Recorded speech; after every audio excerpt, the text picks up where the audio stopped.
Shevuot Daf Chaf Aleph Amud Aleph, second line, first line. V'ibat ema. We're continuing the concept of what the Braita said earlier that they equated a false oath or and a pointless oath. Kshem Mevi Korban HaSheker is like a person brings a korban for a false Shevuah.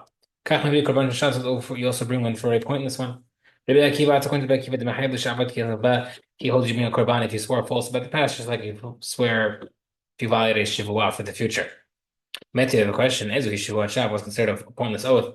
Nishbar note if someone swears to alter something that's truthful. Shevuot Sheker, a false oath. Nishbar Lachli, if someone tries to exchange the truth. So that sounds like it's nothing to do with the future. Gemara says, Emma, let's say, Nishbar Machlif, he has to swear in exchange, meaning he's swearing to perform an activity and then he doesn't do it. Someone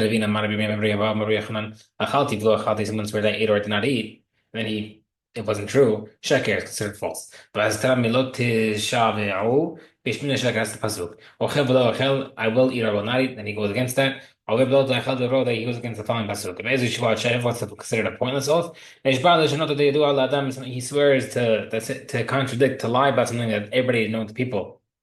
Interestingly enough, Rashi says he says if you swear falsely that a man's a woman, which looks like 99.9% of the world have a problem distinguishing nowadays. So that's what he would say. If you try to swear something, the sky is not blue, that's something against what the known people, that's considered a pointless oath. He didn't say it specifically, but I understood it from something else that he said. What happened? Any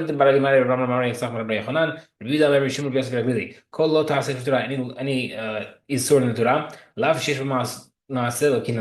If it's an issue that has an action, you get malkut. If there's no action, you don't get malkut. Except for min nishba, a person who swears falsely, he gets malkut. And umemar, a person who brings an animal that wasn't supposed to be brought for as a korban, he switches it.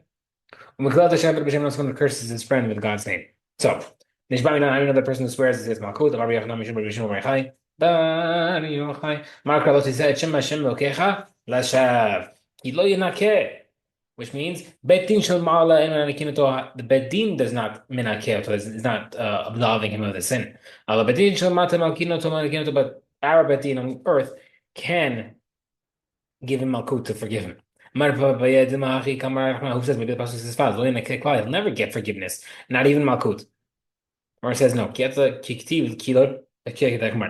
wrote kilo inake, he will not get any absolvement. That's what you would say that he doesn't get anything. Kilo inake Hashem. One says that Hashem will not. Hashem do inake. Hashem's not the one who's giving him forgiveness. The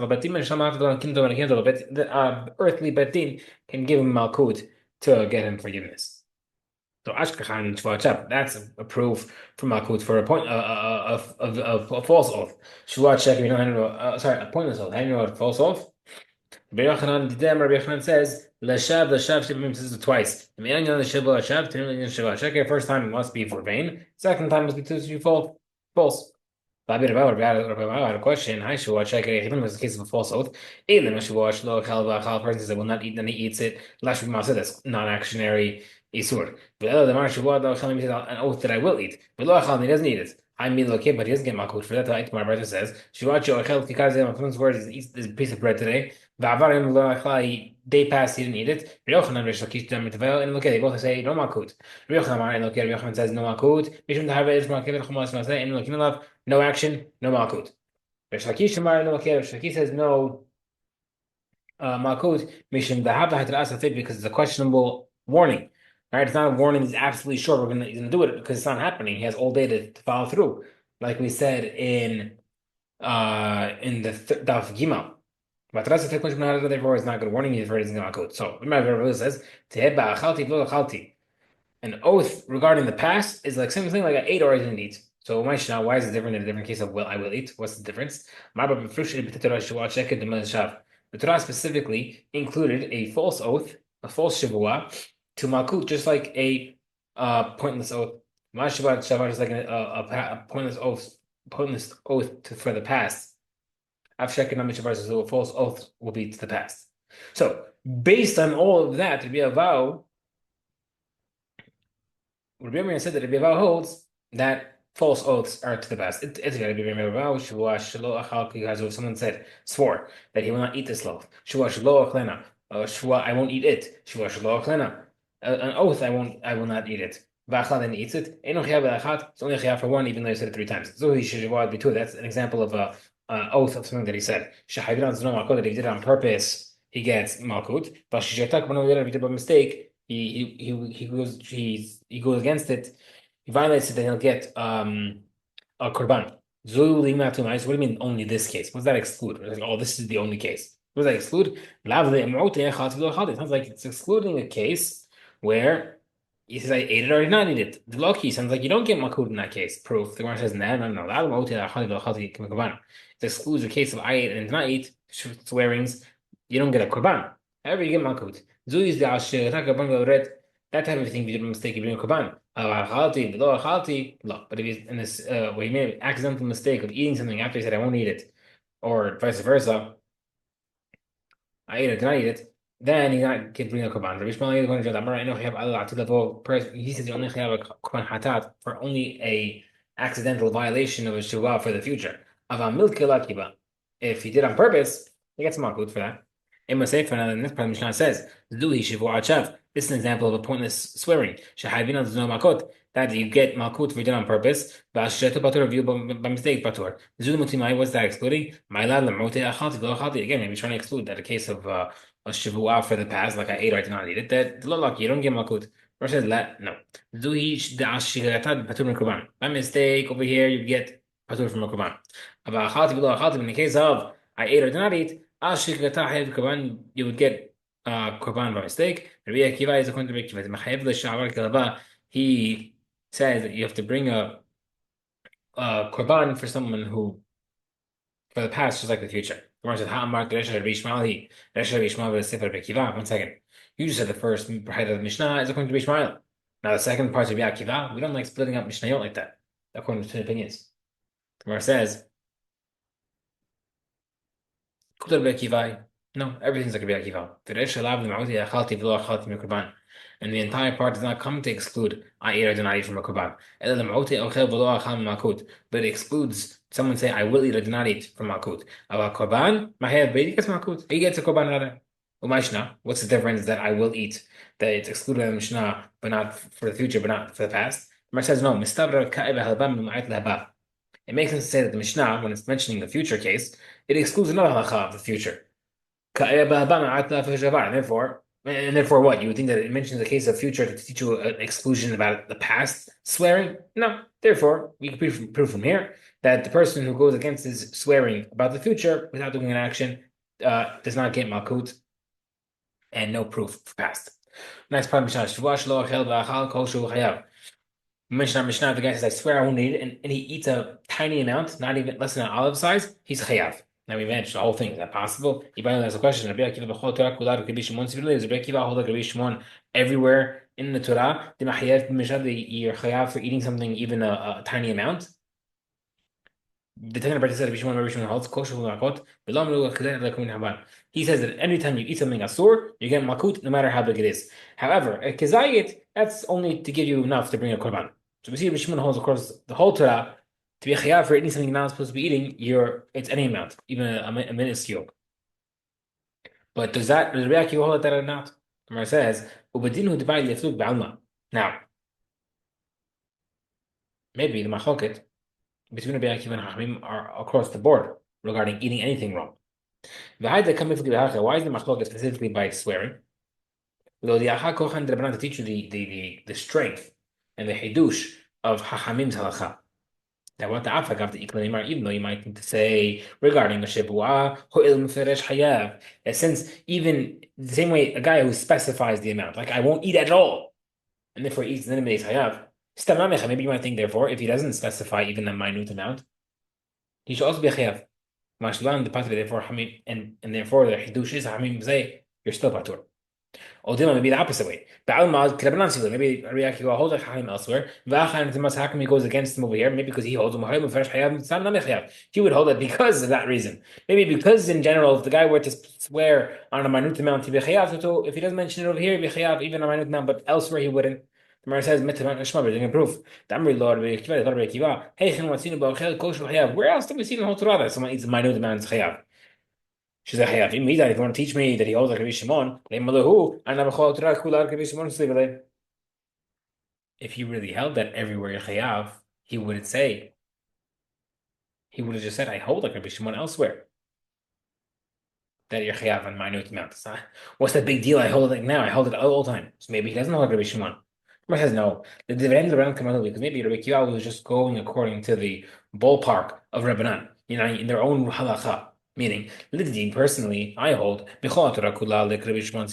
Shimon that even a minute amount you're chayav for eating.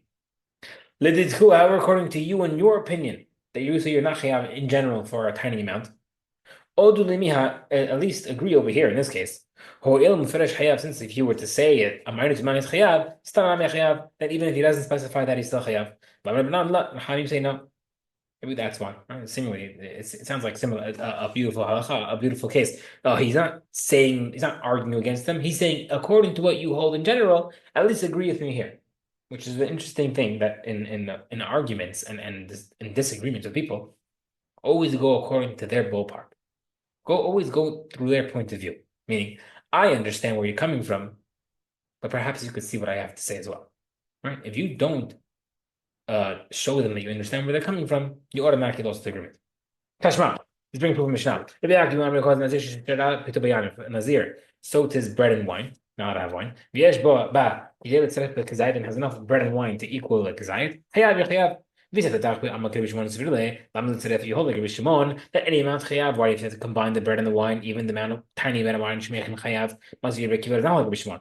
But another Mishnah, Shevuot Shlo Ochel. The guy swears, "I will not eat." He eats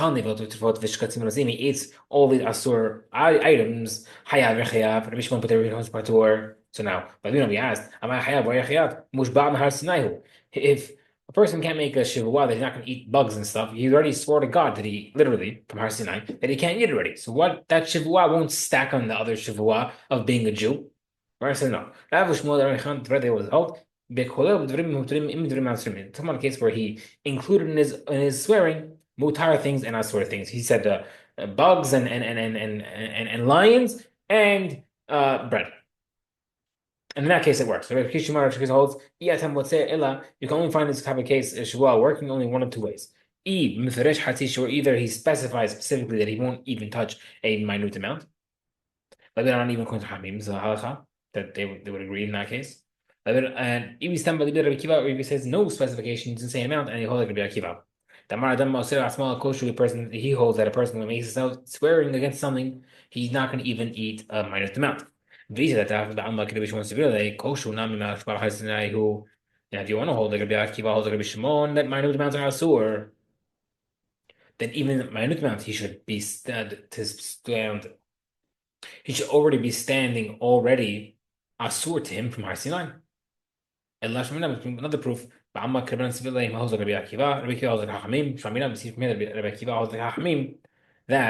in general, if you eat a minute amount, you're not chayav. Okay, Amr Rabbi Akiva. I told Rabbi Akiva, where do we find? How is it possible? Rabbi Akiva, even on a kosher, even on a minute amount. Where else do we see that? Where I bring a few cases. We love. What do you mean? You eat an ant, you're chayav. The one says no. B'riya shani. An entire creature is different. You're eating an entire ant, it's different. That's hashibud. Okay, but hagdish, you eat hagdish also. How about eating Shabbat Bruta? It's true. Hagdish could be smaller, but it depends on the price. Over there, the price makes a difference. That's different. Okay. But I'm in Fresh, okay, what about a guy who specifies I'll eat a tiny amount? I won't even eat an ounce of bread, and then he eats it, that's less than a kizayit. The Gemara says, no, it's different. If he specifies that amount, then that's like its own creature, like an ant. Already asur. Okay. But yeah, regarding dirt. So even if you have a tiny amount of dirt, the Gemara says, Ella must be Tishoti. We can answer a question from Ravash. Someone says, I swear I won't eat dirt. And then he ate it. Become how much dirt he has to eat? Maybe we could bring proof from here that he has to eat olives amount, kazayit of dirt. Gross. Okay. When do we say Rekivas doesn't have? We don't have halacha regarding a minute amount for eating. That's only regarding actual foods. Dirt. Don't bring proof from dirt. Right? Okay, we're going to regarding a neder.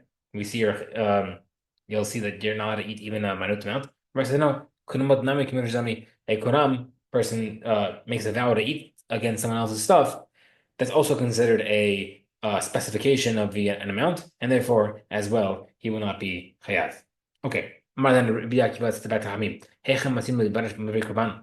He answers back to them. What do you mean? You're so confused. How can I say you're chayav even on a minute amount? There's a bigger chiddush over here as well. How can you say something in chayav a korban? We don't see that elsewhere. The Gemara says, what do you mean? Below? A person who curses Hashem must bring a korban, even though he only spoke. Gemara says, we're talking about a case where someone who speaks and makes something asur with his speech. This guy who's cursing God, he's speaking and sinning. That's different. Nazir also makes something asur and he's bringing a korban as well. He's bringing to a case where the guy is being a korban for saying something wrong. We're saying no. When he's bringing korban, he's not bringing like korban because he did something wrong, rather because he is bringing korban to allow himself to drink wine. Okay, but we see a case of hekdesh. You can make something asur just by saying it. We're saying no. Oser la'asmo kamino. It's not a case where a guy makes something asur to himself. V'hari hekdesh. Oser la'kulam klo. He makes something asur to everybody. Okay, Hari Kunamot also Kunamot, the person can make something else with himself through speech, and he brings a korban if he goes against it. The Gemara says no. Kasavar Emilad Kunamot. Rebbe holds that Kunamot are not under the halacha of Mechila, and therefore you won't bring korban. Marava Machloket Bistam. The Machloket regarding a non-specified Shevuah. Yani doesn't mention the size. Avad and fresh, but a guy regarding specifies everybody agrees that even if it's a minute, the guy says I won't eat even a tiny bit. Everybody agrees even a tiny bit. My time why? We say that a minute amount is as if it's like its own creature, like eating an ant. Amar says Machoket is where a guy says I swear I won't eat. The guy says I won't want to taste it even. He swears he won't taste it. Everybody agrees that even that case is a minute amount because tasting sounds like a minute amount. The Marshall pizza, that sounds obvious. Tasting usually means a tiny bit, unless you're me and tasting Erev Shabbat food and it's like 4 spoonfuls, and it's not a great way to say Shabbat. But I think no. When you say to taste, maybe means to eat. Like some people say to taste to eat, like I do. No, no. The guy says I swear I won't taste. We take it that he won't eat, and therefore he won't even take a little bit, and therefore it's a source to even take a minute amount.